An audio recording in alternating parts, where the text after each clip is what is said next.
Good morning, all. Welcome to Learners Academy.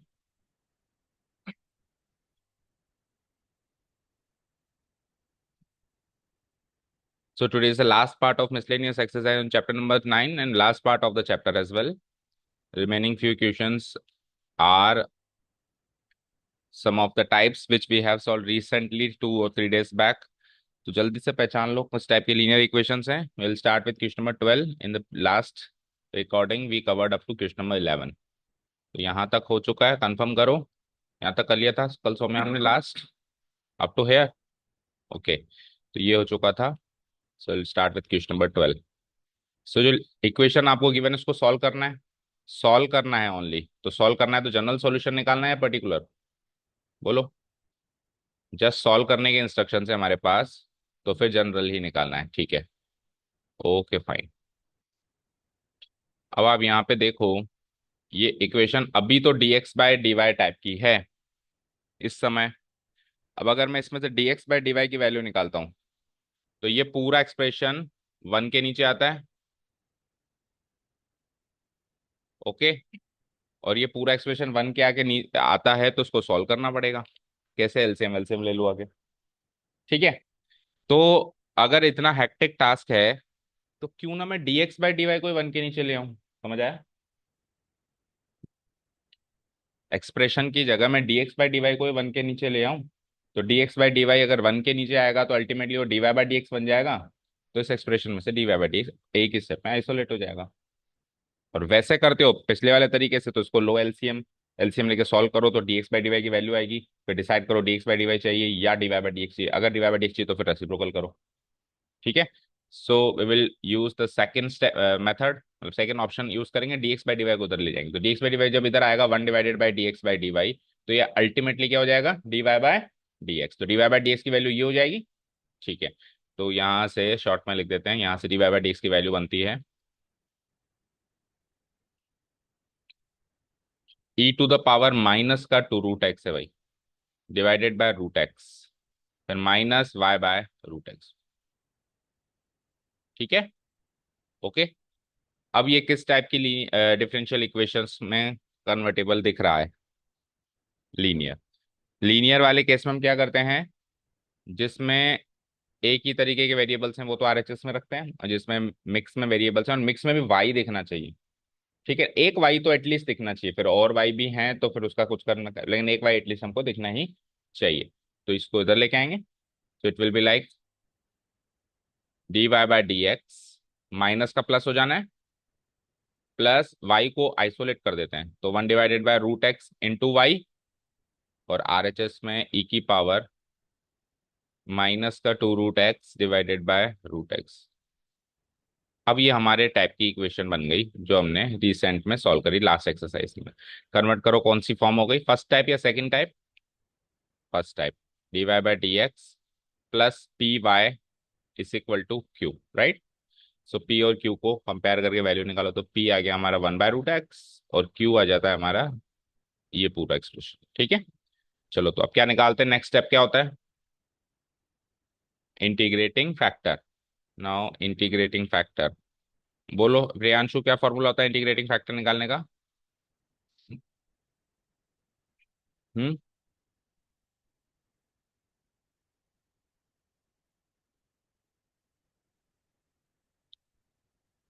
बोलो बोलो. फिर कल कैसे टेस्ट हो गया? लास्ट वाली एक्सरसाइज नहीं कवर करी क्या? हम्म, लास्ट वाली एक्सरसाइज नहीं कन्वर्ट कर, वीडियो डाला तो है ग्रुप के अंदर? आपने भी नहीं करी? ई की पावर ई की power integral P D X, e to the power integral P D X the formula to find the integrating factor. तो e to the power integral P क्या है हमारे पास? 1 divided by √x D x. तो बताओ ना जरा, 1 divide by √x का इंटीग्रल क्या होता है? 2√x. 1 divide by two √x का इंटीग्रल हो जाएगा 2√x. तो ई की पावर 2√x हो गया हमारा इंटीग्रेटिंग फैक्टर.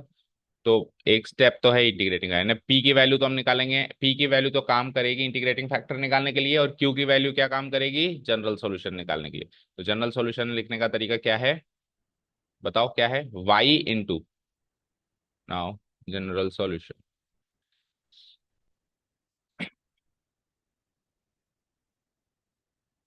जनरल सॉल्यूशन हम निकालते हैं कैसे, y इंटू इंटीग्रेटिंग फैक्टर क्या था, ये रहा, e की power 2√x equal to q, जो क्यू निकाला था हमने ने, ये रखो यहाँ पे। तो क्यू क्या निकाला था हमने, e की power minus 2√x divided by 2√x, नहीं डिवाइडेड बाय √x, क्लियर, ठीक है। Into, into integrating factor, integrating factor क्या है, e की power 2√x।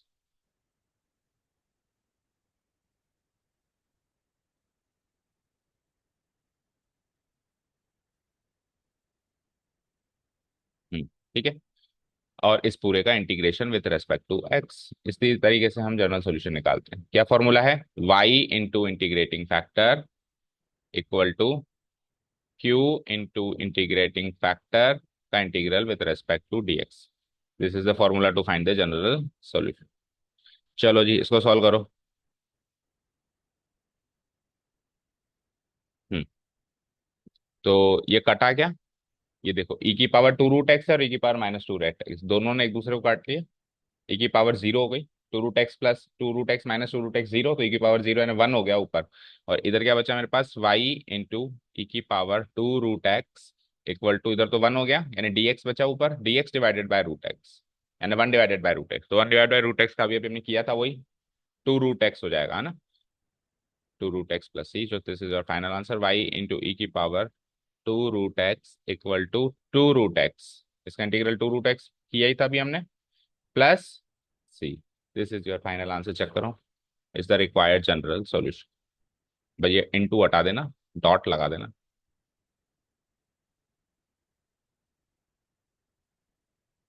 Is the required general solution. तो सारे क्वेश्चन होपफुली अब लीनियर के ही हैं, क्योंकि लास्ट एक्सरसाइज थी और एक्सरसाइज के भी लास्ट पड़ाव पे आ गए अपन, चैप्टर के भी लास्ट पड़ा, इज द रिक्वायर्ड लीनियर, ओ is the required general solution of the given linear differential equation. चले नेक्स्ट क्वेश्चन पे,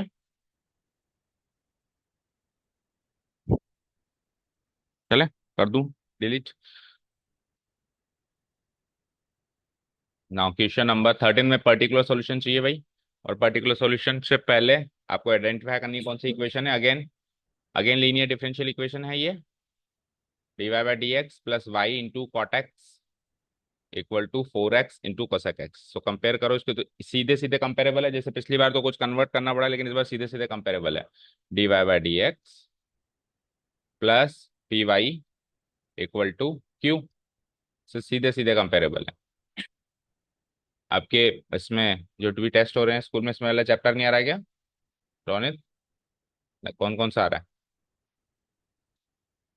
कौन कौन सा, कंटिन्यूटी और एप्लीकेशन बस, और क्यू की वैल्यू ये पूरा फंक्शन ऑफ एक्स, ठीक है।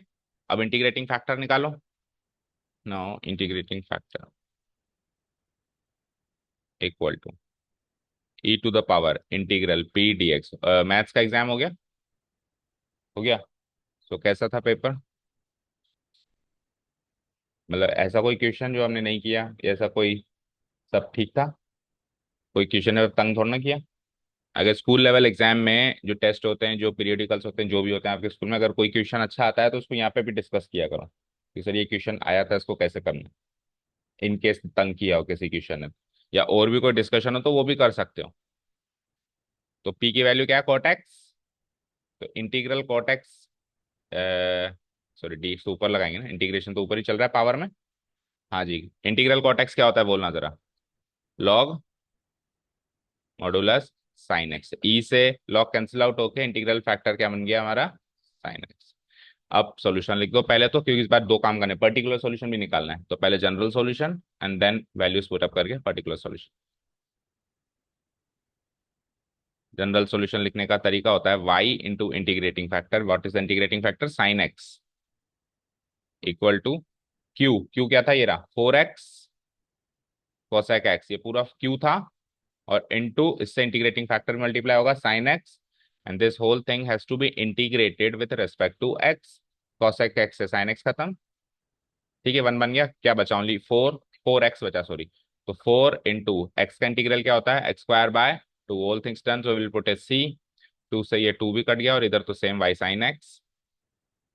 तो एक बार लिख देते हैं, Y sine x equal to two X square plus C, this is your required general solution, your required general solution is the general solution.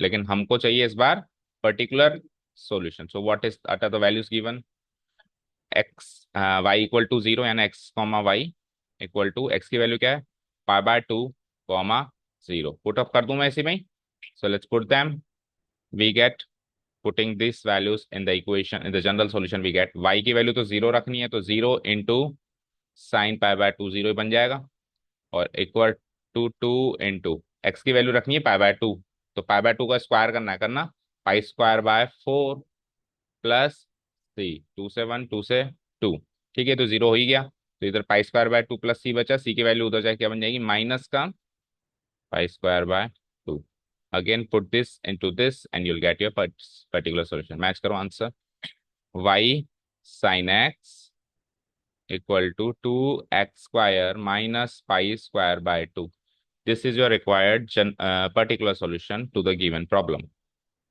Match करो आंसर, प्लस माइनस साइन भी देख लेना, सही है, रिक्वायर्ड पर्टिकुलर सॉल्यूशन, ठीक है। चला next में, सो दोनों लीनियर के मिले और सेम टाइप के मिले, ठीक है, क्योंकि उल्टी भी लीनियर है, दूसरी टाइप की भी लीनियर है।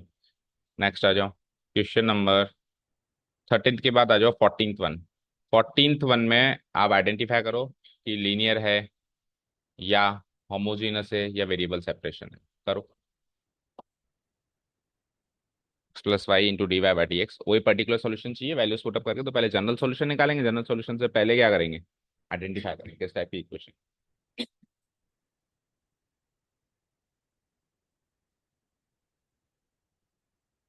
ये तो कह रहा है कल आपने फोन ही नहीं किया इसको, और आप कह रहे हो कि इसका फोन बंद था, तो आपने कल आगे क्या कहा कि फोन ही बंद था उसका, उठाया ही नहीं उसने, ऐसा कुछ जवाब दिया था, यहाँ पे आओ,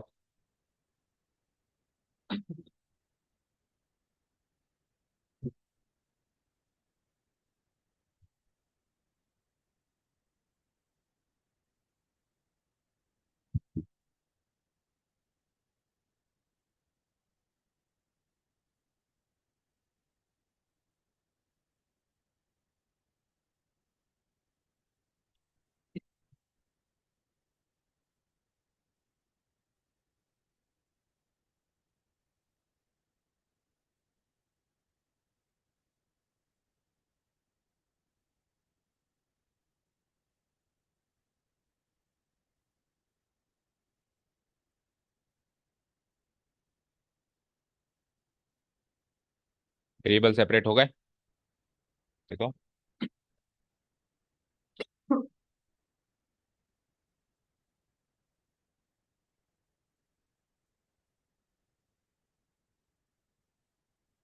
करो फिर, वेरिएबल सेपरेट हो रहे हैं तो वेरिएबल सेपरेशन से किया,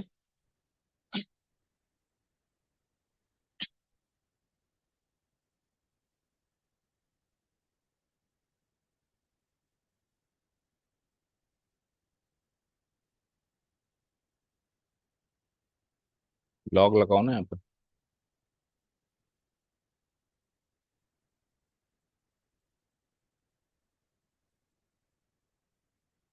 यहाँ पे भी तो लॉग लगेगा, log of two minus e to the power y होगा ना, ये नीचे है, इसका डेरिवेटिव ऊपर है,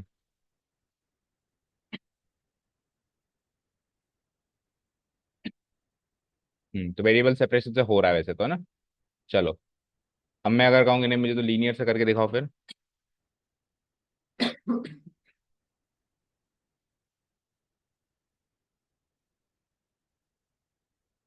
अगर इसको लीनियर से करना हो तो क्या करोगे, देखो, अगर मैं d y by d x को आइसोलेट करता हूँ, जो कि आपने भी किया होगा, वेरिएबल सेपरेशन के लिए भी आप उसको तो आइसोलेट करते ही हो, ठीक है, तो क्या वो क्या पावर बनी, मतलब क्या वैल्यू बनी, 2 × e⁻⁻⁻1 whole divided by x+1। अब वेरिएबल सेपरेशन के क्या रूल्स हैं, पहले तो उनको अलग अलग किया होगा आपने, लाइक दिस, ऐसे और ऐसे, वेरिएबल सेपरेशन का लीनियर के लिए। अब क्या रूल्स हैं कि एक्स वाली टर्म्स को तो वहां रखना है, एक्स वाली टर्म्स को तो वहां रखना है, और वाई वाली टर्म्स को यहाँ लाना है। तो वाई वाली टर्म अगर मैं यहाँ ले भी आता हूँ, अगर मैं सपोज करो, चलो इसको अलग अलग करके दिखा दो, अगर मैं इसको अलग अलग करूंगा तो क्या होगा, 2 × e⁻⁻⁻y डिवाइडेड बाई x+1 एक एक्सप्रेशन बनेगा, -1 डिवाइडेड बाई x+1 दूसरा एक्सप्रेशन। तो इसको तो आप आरएचएस में रख दोगे, ये तो हो जाएगा आपका क्यू। लेकिन ये एक्सप्रेशन जब इधर आएगा तो उसके साथ y लगा हुआ होना चाहिए, e⁻⁻y नहीं लगा, क्योंकि फॉर्म क्या है, dy/dx plus p Y. Form क्या है, p y equal to q, तो क्यू तो चलो वो हो गया, लेकिन पी वाई वाली टर्म नहीं बनेगी ना, ये कैसे भी करके।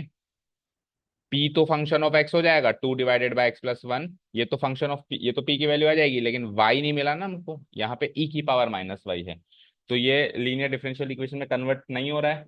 तो देखो, हमको वहां पे वाई तो नहीं मिल रहा है, लेकिन हम इसका उल्टा कर दें तो हमको एक्स जरूर मिल रहा है।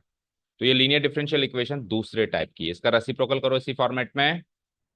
समझ आया, हमको यहाँ पे वाई तो अलग से नहीं मिल रहा है, लेकिन नीचे एक्स तो अलग से मिल रहा है ना। तो अगर मैं इसको उल्टा कर दूं तो दूसरे टाइप की लीनियर डिफरेंशियल इक्वेशन तो ये बन सकती है। तो इसका रेसिप्रोकल करो इसी फॉर्म में, it will be like dx/dy equal to x+1 divided by 2 × e⁻⁻y-1। अब आप इसको अलग अलग करो, तो अब ऊपर से x और 1 अलग अलग होंगे, तो क्या बनेगा, x डिवाइडेड बाय 2 × e⁻⁻y-1, और उसके बाद +1 डिवाइडेड बाय 2 × e⁻⁻y-1। अब जैसे ये dx/dy है ना, अब जैसे पिछली वाली लीनियर डिफरेंशियल इक्वेशन में हम क्या करते थे, किसको छोड़ते थे और किसको इधर लेके आते थे, एक्स वाली टर्म्स को उधर छोड़ते थे, वाई वाली टर्म्स के जो मिक्स में टर्म्स है वो उधर लाते थे। अब क्या करेंगे, उल्टा काम करेंगे, वाई वाली टर्म जो ओरिजिनल वाई वाली टर्म है वो तो उधर, जो नीचे है वो उधर छोड़ के आएंगे, और जो मिक्स में है वो इधर लाएंगे। ठीक है, सो इस बार क्या हो जाएगा, dx/dy, dx/dy, ये प्लस में इधर आके क्या बन जाता है, माइनस में। तो इसको ऐसे लिख देता हूं मैं, माइनस या plus -1 divided by 2 × e⁻⁻y-1 multiplied by x अलग रख दो, क्योंकि जैसे पहले पी वाई से कंपेयर किया, अभी पी एक्स से कंपेयर करना है, equal to R H S में जो है सो है 1/2 × e⁻⁻y-1। फाइन। अब आप इसको कंपेयर करो दूसरे फॉर्म, मतलब टाइप 2 वाली लीनियर डिफरेंशियल इक्वेशन से, जिसकी स्टैंडर्ड फॉर्म होती है dx/dy plus p x equal to q, right. तो यहां से कंपेयर करेंगे तो p क्या निकल के आएगा, ये सारी चीज p हो जाएगी, q क्या होगा, ये सारी चीज q हो जाएगी। ठीक है, और p और q को भी थोड़ा सा सॉल्व करने की जरूरत है, कर दें। तो देखो p मैं यहाँ पे लिख देता हूँ, p equal to -1 divided by, इसको सॉल्व करो ना, 2 × e⁻⁻1 है।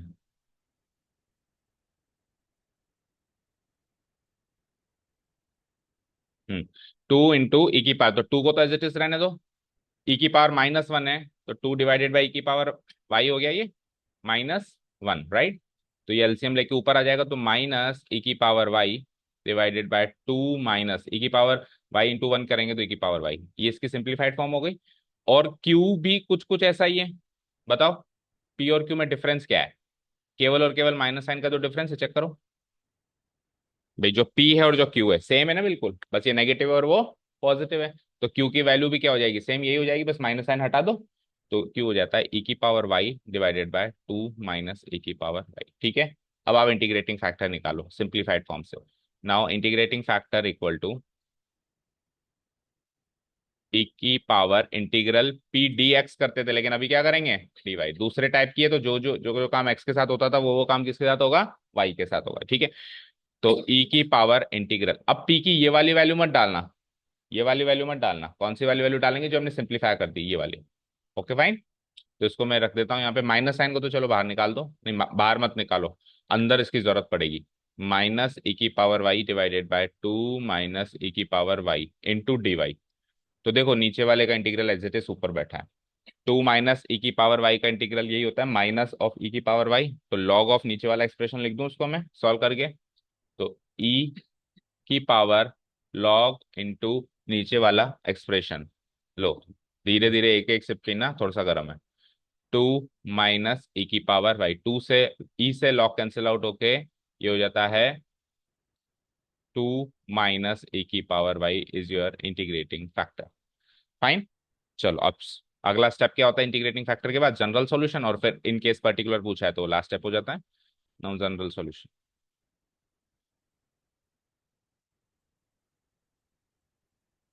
Now general solution. तो जनरल सॉल्यूशन का फॉर्मेट अब जस्ट उल्टा होगा। पहले क्या था? y इंटू इंटीग्रेटिंग फैक्टर, अब क्या बनेगा? x इंटू इंटीग्रेट, जो जो y का काम y के साथ हुआ वो x के साथ, क्योंकि वो दूसरे टाइप की differential linear differential equation. x into integrating factor क्या है मेरे पास? 2 - e⁻y। फिर क्या होता था? q, ये रहा q, इसको सॉल्व कर दिया मैंने, सिंप्लीफाइड फॉर्म लिखो ऊपर से, e⁻y डिवाइडेड बाय 2 - e⁻y। तो q को भी इंटीग्रेटिंग फैक्टर से मल्टीप्लाई करते थे, यानी वही 2 - e⁻y। ठीक है, और इसका होल इंटीग्रेशन वैसे करते थे विद रेस्पेक्ट टू एक्स, लेकिन अब करेंगे विद रेस्पेक्ट टू वाई। ठीक है, ये 2 - e⁻y से ये कट गया, तो केवल e⁻y बचा। e⁻y का इंटीग्रल क्या होगा? e⁻y प्लस सी, और इधर आ जाओ x इंटू 2 - e⁻y। अब देखो e⁻y दो बार दिख रहा है, तो ये सॉल्व होगा आपस में, तो इसको सॉल्व करो। x into two is 2x minus ये क्या हो जाएगा? x इंटू e⁻y, और इधर आके ओनली e⁻y प्लस सी। तो ये e⁻y वाली टर्म को इधर लेके आओ, तो it is like 2x equal to e⁻y common आ जाएगा, बोलो। तो इधर से क्या बचेगा? 1, और उधर से क्या बचेगा? प्लस एक्स प्लस सी। फाइन। अब एक काम करो, एंटी लॉग लेके e⁻y को खत्म करते हैं, ठीक है? या पहले सी को सॉल्व कर लो, एक काम करो, पर्टिकुलर पूछा है ना आपसे, पर्टिकुलर पूछा है इसमें, तो डू वन थिंग, पहले सी को सॉल्व कर लो, फिर अगर एंटी लॉग लेना होगा तो सी को सॉल्व करने के बाद ले लेंगे। एक बार के लिए सी को लिख दो, is the general solution, is the general solution. तो आपको पर्टिकुलर सॉल्यूशन के लिए वैल्यूज क्या गिवन है? 0, 0। तो 0, 0 पुटअप कर दें, x, y equal to 0, 0, putting these values in the general solution to get the particular solution. बताना क्या था जनरल सॉल्यूशन? 2x था, तो 2 × 0 आगे इक्वल टू e⁻y, तो e⁻0, 1 + x, तो 1 + 0 प्लस सी, ये 0 हो गया, ये 1 हो गया, प्लस सी, तो सी की वैल्यू क्या बनती है? -1। ठीक है, तो अब पर्टिकुलर सॉल्यूशन निकालो यहां से। फाइनल पर्टिकुलर सॉल्यूशन क्या था? 2x equal to e⁻y into 1 + x plus C था, तो प्लस सी क्या बन जाएगा? -1। तो -1 को उधर लेके आओ, तो 2x + 1, ओके, और ये 1 + x इसके नीचे ले आओ, तो 1 + x इक्वल टू क्या हो गया? e⁻y। ओके, अब ई को खत्म करने के लिए क्या करेंगे? हम लॉग लेंगे दोनों साइड, टेकिंग लॉग्स ऑन, वैसे एंटी लॉग लेते थे, लॉग को खत्म करने के लिए एंटी लॉग लेते थे, ई को खत्म करने के लिए ओरिजिनल लॉग लेंगे। So taking log on both sides, तो y equal to function of x आ जाएगा ना, we get, taking log on both sides we get, तो ये तो पूरा लॉग में चला जाएगा, log modulus 2x + 1 divide by x + 1, और उधर उधर जो हो जाएगा लॉग ऑफ e⁻y, तो लॉग से ही खत्म। तो y equal to function of x, finally मेरा पर्टिकुलर सॉल्यूशन इस फॉर्म में आ गया, चेक करो answer, y equal to log modulus 2x + 1 divide by x + 1 is the required particular solution.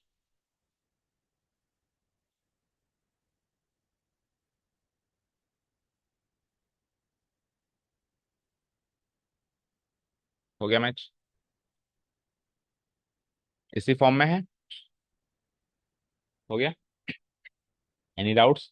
तो अब लीनियर डिफरेंशियल इक्वेशन 3 क्वेश्चन कर लिया आज हमने, तो वो एक्सरसाइज भी आपकी हो गई रिवाइज, और दोनों टाइप की हो गई। हालांकि इसको आप वेरिएबल सेपरेशन से कर सकते थे, लेकिन मैंने जानबूझ के इंसिस्ट किया कि आप लीनियर से करो, क्योंकि वही जो है गैप हो रहा है जिस दिन जिनमें आप आए नहीं थे, तो उसकी प्रैक्टिस होना जरूरी है। क्योंकि यहाँ पे तो ये दोनों से हो सकता था, लेकिन कुछ ऐसी इक्वेशन है जो दोनों से नहीं हो सकती थी, इसी से होंगी, तो उस टाइम तो उसको यूज करना ही पड़ेगा ना। ठीक है, कर दूं उसको delete. Now the last question, मतलब एमसीक्यूज को हटा दें तो लास्ट क्वेश्चन है, और ये हमारे वेरिएबल सेपरेशन में इस टाइप की क्वेश्चन वर्ड प्रॉब्लम्स बहुत सी वो की वही बनेगी। वेरिएबल सेपरेशन लगेगा इसमें, पहले तो आप यहाँ से डिफरेंशियल इक्वेशन बनाइए। तो रीड करते हैं वर्ड प्रॉब्लम क्या है। The population of a village increases continuously at the rate proportional to the number of its inhabitants present at any time। तो जो पॉपुलेशन है वो इंक्रीज हो रही है किस रेट से, जो अभी पॉपुलेशन है उसी से प्रोपोर्शनल है। तो पॉपुलेशन को लेट से मैंने एक्स मान लिया, तो एक्स किस रेट से इंक्रीज हो रहा है, खुद से ही प्रोपोर्शनल है। तो rate of change of x के को हम क्या कहेंगे, डीएक्स बाई डी टी। और वो DX by D T proportional है, किससे प्रोपोर्शनल है, to the number of inhabitants, यानी अभी जो पॉपुलेशन है, number of inhabitants current population, तो वो एक्स से ही proportional, DX by D T is proportional to X. समझ आया। उससे हम डिफरेंशियल इक्वेशन बनाएंगे, डिफरेंशियल इक्वेशन को हम सॉल्व करेंगे, जनरल सॉल्यूशन आएगा। उसके बाद फिर हमको कुछ वैल्यूज गिवन है कि 1999 में 20,000 थी, 25,000 हो गई 2004 में, कितना गैप हुआ, 5 साल। 5 साल के बाद 25,000 हो गई, तो आपको बताना है कि 2009 में कितना होगा। तो 2009 में कितना गैप हो गया, 10 साल। ठीक है, तो ये आपको बताना है कि कितनी पॉपुलेशन हो जाएगी इसी दर से अगर वो बढ़ती रही तो। ओके, चलो। तो सबसे पहले तो हम क्या करेंगे, करंट पॉपुलेशन को एक्स मान लेते हैं, ठीक है, या कुछ और भी मान सकते हो। Let the population be x.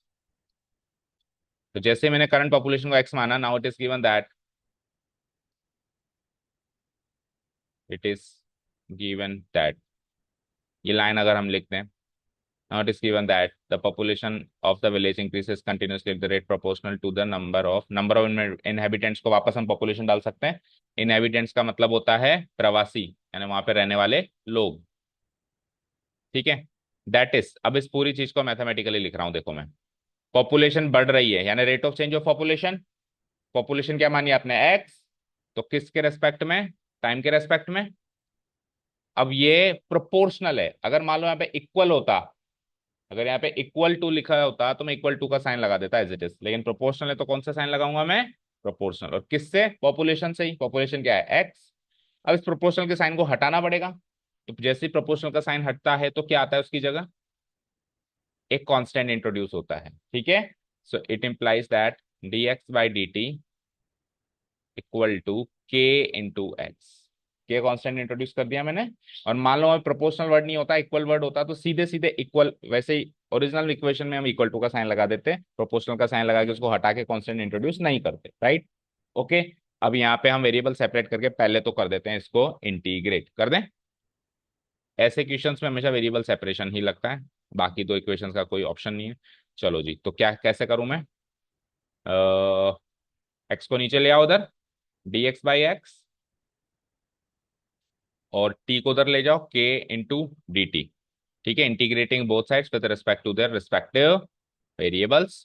So it is like d x by x का इंटीग्रल क्या बनेगा, लॉग मॉडुलस एक्स, और इधर क्या बनेगा, k into t, k t plus c. So how many arbitrary constants are there in this general solution, 3। K तो already था, नहीं हाँ दो है, सॉरी, टी तो वेरिएबल है ना, टी तो विद रेस्पेक्ट टू टाइम है, हाँ तो दो, अगर कांस्टेंट्स हैं तो दो ही तो वैल्यू गिवन है हमको, भाई पहले इतनी थी फिर इतनी हो गई, तो ये दो वैल्यूज हमको, एक वैल्यू के को सॉल्व करके देगी, दूसरी वैल्यू हमको सी को सॉल्व करके देगी। ये तो हो गई हमारी is the general solution, is the general solution. चलो, अब अगेन जो नेक्स्ट इंफॉर्मेशन है उसको रीड करते हैं। Again it is given that,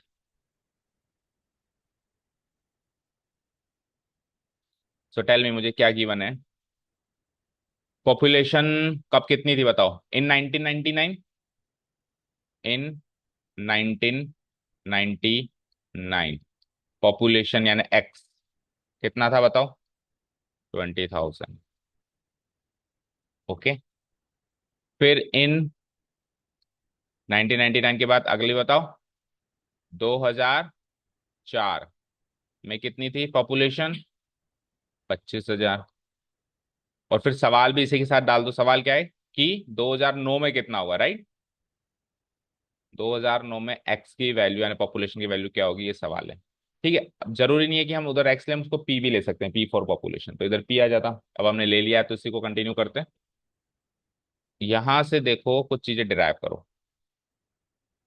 suppose करो 1999 में टाइम को जीरो ले लें, तो 2004 में टाइम 5 साल हो जाएगा और 2009 में टाइम 10 साल हो जाएगा। तो इसका मतलब ये हो गया कि जब टाइम जीरो था, टी इक्वल टू जीरो था, तब एक्स कितना था, 20,000।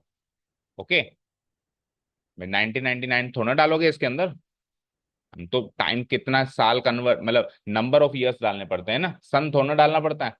यहां से बताओ 5 साल जोड़ दूं मैं, तो कितनी हो गई है, 25,000। और फिर यहां से कितने साल जुड़ गए, 1999 से 2009 कितने साल जुड़ गए, 10 साल। और उस समय एक्स क्या था ये आपसे पूछा गया। ये हो गया पर्टिकुलर सॉल्यूशन को सेट करने के लिए। तो पहले तो ये जो आखिरी का सवाल है इसको तो भूल जाओ, इन दोनों वैल्यूज को वहां पुट अप करके पर्टिकुलर सॉल्यूशन निकालो तसल्ली से। जब पर्टिकुलर सॉल्यूशन निकल जाए, पर्टिकुलर सॉल्यूशन जो होगा वो एक्स और टी की फॉर्म में होगा, क्योंकि के और सी तो आर्बिट्रेरी कॉन्स्टेंट्स है, वो तो हट जाएंगे उन दोनों इन्फॉर्मेशन से। अब वो एक्स और टी की फॉर्म में होगा, तो टी गिवन है तो एक्स नहीं निकलेगा क्या, या एक्स गिवन होगा तो टी नहीं निकलेगा क्या। उल्टा क्वेश्चन भी हो सकता है कि पॉपुलेशन इतनी कितने साल बाद होगी, तो वहां से टी भी निकल जाएगा। समझ गए। सो फर्स्ट ऑफ ऑल आखिरी क्वेश्चन को छोड़ के सबसे पहले पर्टिकुलर सॉल्यूशन निकालने के लिए चलते हैं हम। पर्टिकुलर सॉल्यूशन निकालने के लिए हम क्या करेंगे, putting putting x comma t equal to, बोलो एक्स तो क्या डालूं मैं, 20,000 कॉमा जीरो इन, लेट्स इसको इक्वेशन वन मान लें, in equation one we get. चलो जी पुट करो, एक वेरिएबल तो यहाँ से सॉल्व हो जाएगा। तो क्या है मेरे पास, लॉग मॉडुलस एक्स, तो ये क्या हो जाएगा, लॉग मॉडुलस 20,000 इक्वल टू के तो के ही रहेगा, टी क्या है जीरो, तो के इंटू जीरो प्लस सी, के इंटू जीरो जीरो हो गया, तो सी सॉल्व हो गया यहाँ से। बताओ क्या सॉल्व हुआ, लॉग मॉडुलस 20,000। वैसे मॉडुलस लगाने की जरूरत भी नहीं है, पॉजिटिव ही है तो सी की वैल्यू ये हो गई। अब अगली बार हम, पहले हमने क्या पुटअप किया, 20,000 कॉमा जीरो, एक्चुअली देखो उल्टा लिख दिया, एक्स कॉमा टी लिखेंगे या टी कॉमा एक्स लिखेंगे बताओ, नहीं, इस बार एक्स जो है डिपेंडेंट वेरिएबल है, क्योंकि x as a function of t बनाया आपने। जब y as a function of x बनाते थे तो एक्स कॉमा वाई लिखते थे उसको, लेकिन x as a function of t बनाया है तो क्या लिखेंगे हम उसको, टी कॉमा एक्स। ये छोटी छोटी चीजें को भी मार्क्स कट सकते हैं या मिल सकते हैं, सही लिखो, टी कॉमा एक्स लिखेंगे, एक्स कॉमा टी नहीं लिखेंगे। टी कॉमा एक्स, तो टी क्या था, जीरो कॉमा 20,000। चलो ये सही कर दिया हमने। तो 0,20,000 पुटअप कर दिया। अब 5,25,000 तो पुटअप करना ही है, लेकिन सी की जो वैल्यू निकाली है वो भी पुटअप करनी है, तो उससे क्या आ जाएगा। ठीक है, नेक्स्ट पेज पे आ जाओ, अगेन पुटिंग।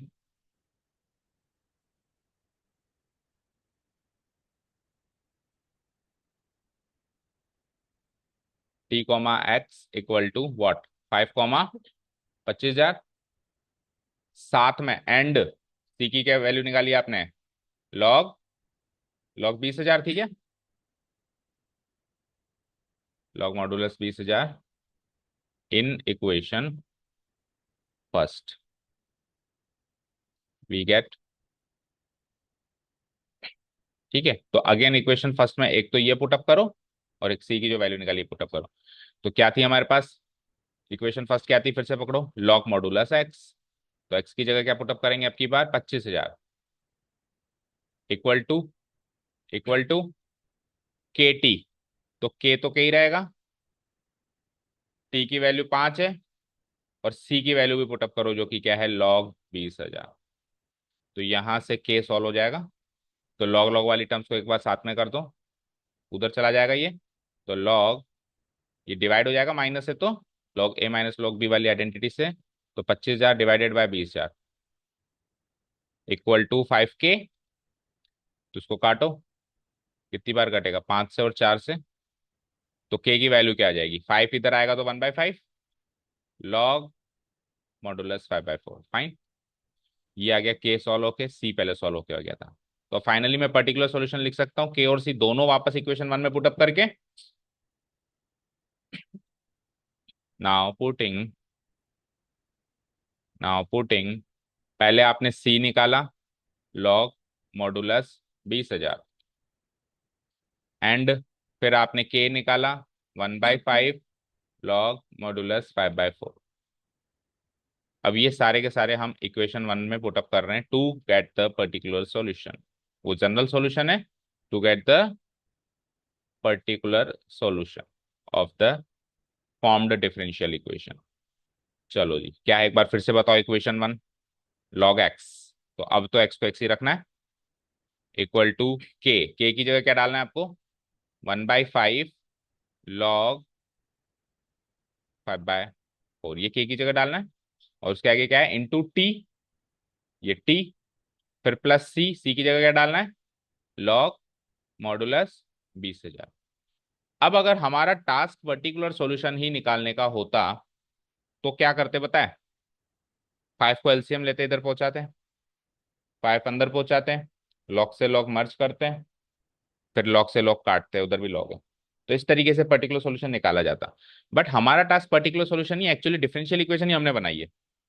हमारा टास्क है गिवन वर्ल्ड प्रॉब्लम को सॉल्व करना, 2009 में पॉपुलेशन निकालना।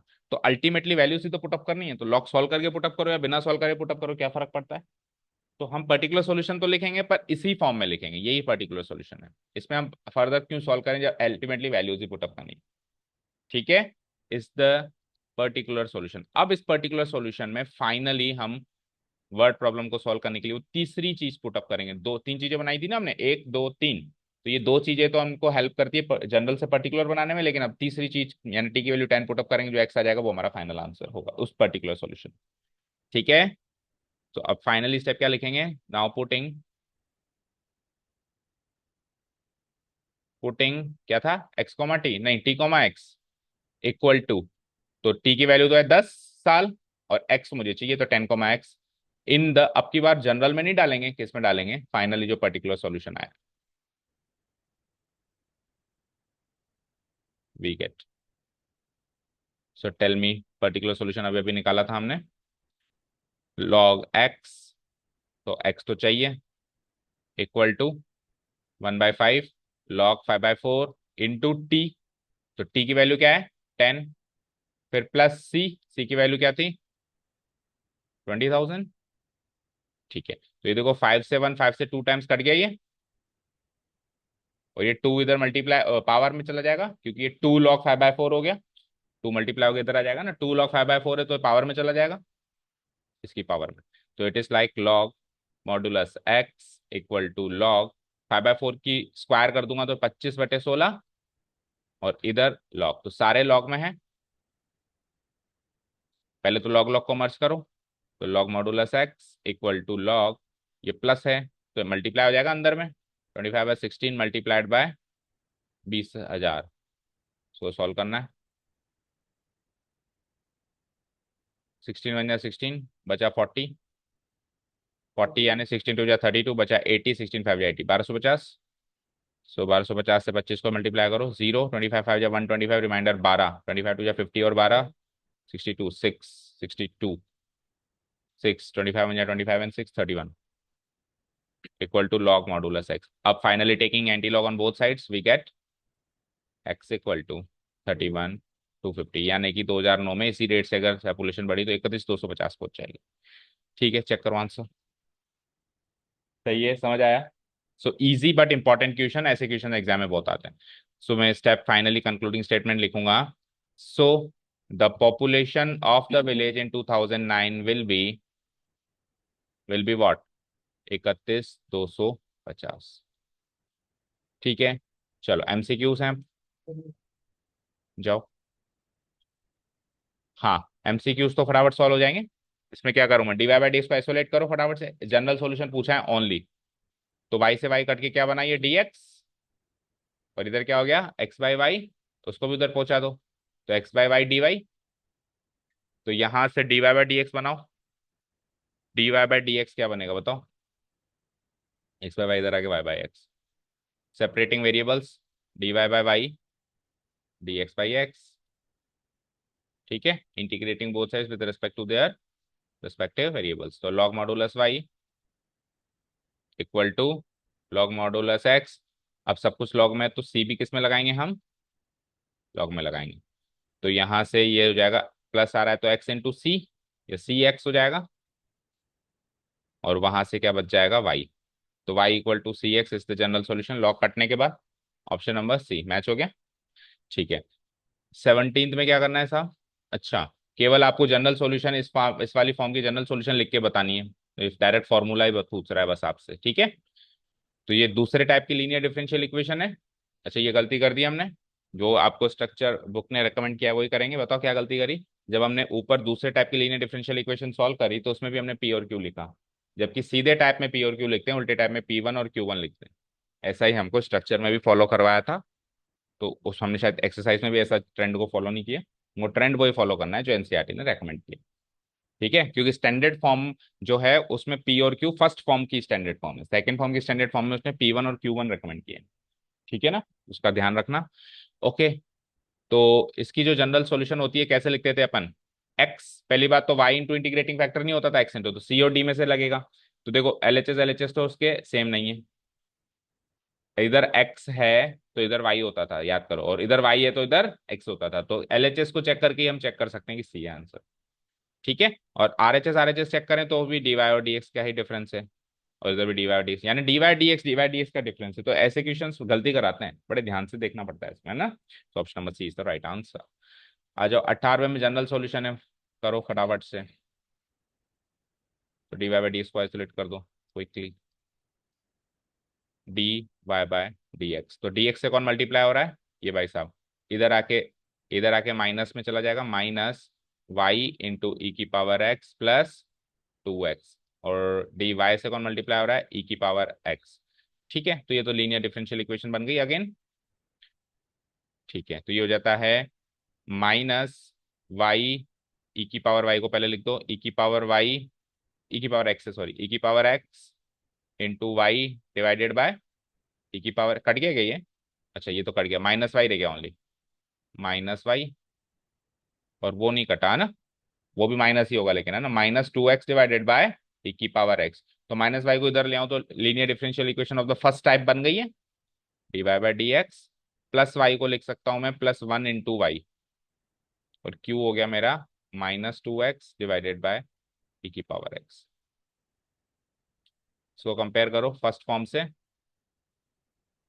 जो कि होती है d y by d x plus p y equal to q. So on comparison p की वैल्यू 1 और क्यू की वैल्यू ये सब कुछ। इंटीग्रेटिंग फैक्टर बताओ, जनरल सॉल्यूशन ही पूछा है या पर्टिकुलर पूछा है? जनरली पूछा है।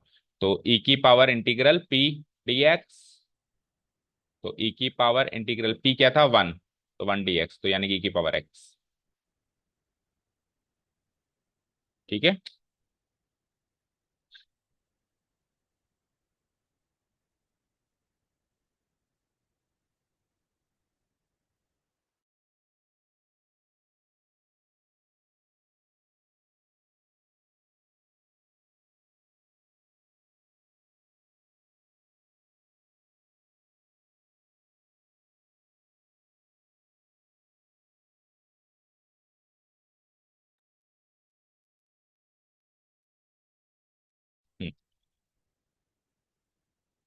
ठीक है, तो ये हो गया जनरल सॉल्यूशन, लिखो quickly.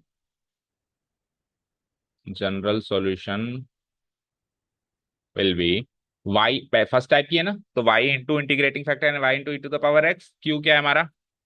-2x divided by e की पावर एक्स, और इससे भी इंटीग्रेटिंग फैक्टर मल्टीप्लाई करेंगे जो कि कट जाएगा। इसका integral with respect to x और करना है। -2x का बताना क्या बनता है? -x² बनता है, राइट, प्लस सी, और y into e to the power x answer. अच्छा, इसको इधर बुला लो, तो y into e to the power x plus x² equal to c. Option number c और डी?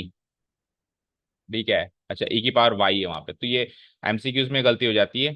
अब देखो, डी दिखने में लग रहा था कि यही आंसर है, लेकिन ई की पावर वाई रख दिया उसने, तो पहले ध्यान से मैच करना है। आंसर क्या हो जाएगा? C, Y into e to the power x plus X Y. हो गया। और कोई क्वेश्चन है क्या? नो, ठीक है। तो chapter over, tomorrow will have the test. हाँ, हाँ सुबह ही। और एग्जाम्पल्स देख लेना मिसलिनियस के, पर्टिकुलरली पहले ही हिंट दे रहा हूँ, ठीक है। अच्छे से सॉल्व करना, ठीक है। अब जो चैप्टर, जो एक्सरसाइज मिस करी है रोनित, उसको कर लोगे आज कवर, वीडियो डले हुए हैं। ठीक है, so tomorrow will have the test for the chapter. Thank you so much for listening to us, have a nice day, keep learning.